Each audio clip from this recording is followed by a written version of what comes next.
जय सियाराम। श्री मनोकामना सिद्ध हनुमान जी मंदिर महुआ नवा कुंभारवाड़ा मासूमभाई वाड़ी। आज रोज तारीख 13/4/2024 रोज अमरा परम मित्र मुनाभाई मंत्री तथा अमरा परम मित्रना जन्मदिवस निमित्ते बटुक भोजन राखेल छे। जय सियाराम।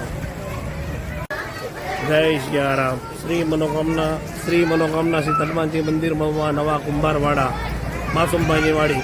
आज रोज तारीख 13/4/2024 रोज एक मारा परम मित्रना जन्मदिवस निमित्ते बटुक भोजन राखेल छे। बटुक भोजन में सेव खमण नानखड़े अने चेवड़ो।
जय सियाराम। श्री मनोकामना सिद्ध हनुमान जी मंदिर महुआ नवा कुंभारवाड़ा मासूमभाई वाड़ी। आज रोज तारीख 13/4/2024 रोज बटुक भोजन राखेल छे। बटुक भोजन हमारा परम मित्र मुनाभाई मंत्री पुण्यतिथि निमित्ते तथा हमारा मित्र जन्मदिवस निमित्ते बटुक भोजन राखेल छे। बापू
જય રામ